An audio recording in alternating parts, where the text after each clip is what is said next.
Back from a 1-1 split in the Sin City, the Carolina Hurricanes are back on home ice with home ice advantage and an opportunity to do something they haven't done this entire series, and that's take a series lead. We head just an hour and a half down the road from the studio to the Lenovo Center. It's where we find our Chanel Porter. Chanel, despite trailing in the series headed into Game 4, I sense the calmness with this hockey team heading into Tuesday. They came away with a win. Now it's a best-of-3 series, and no better opportunity than getting the first leg right at home, right?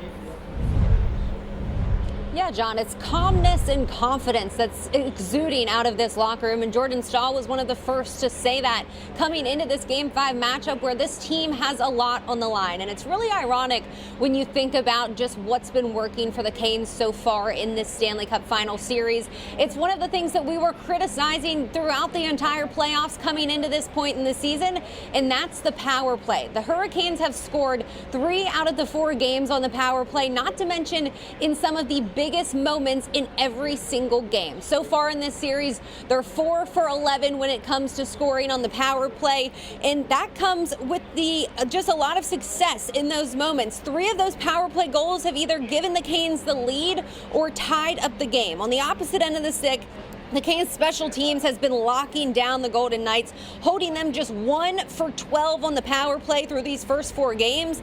And the Canes are now hoping to use the home ice to their advantage, although it hasn't served as that yet in this series with 2 of the best teams in the Hockey League. Carolina has had one of the best home records dating back to the first full season after the pandemic. Now with 2 of these final 3 games at home, it is more important now than ever to take care of business here at the Lenovo Center.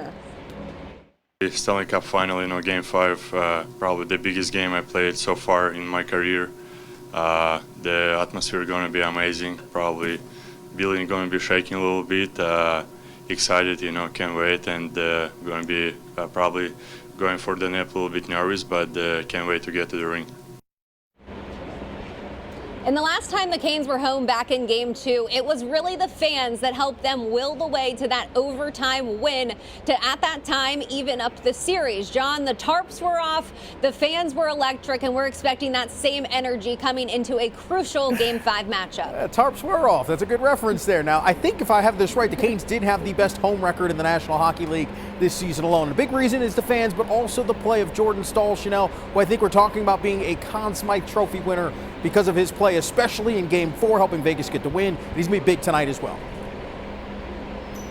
Yeah, it's really amazing. I grew up close to Pittsburgh, so 17 years ago when he was helping out the Penguins in the Stanley Cup Final, it's really amazing to see him just turn back the clock and truly be playing some of his best hockey.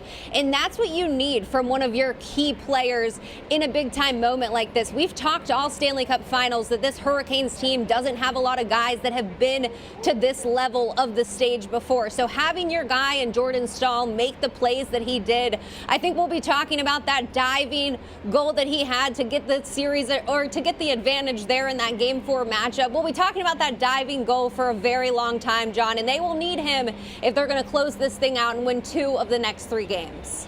Jordo.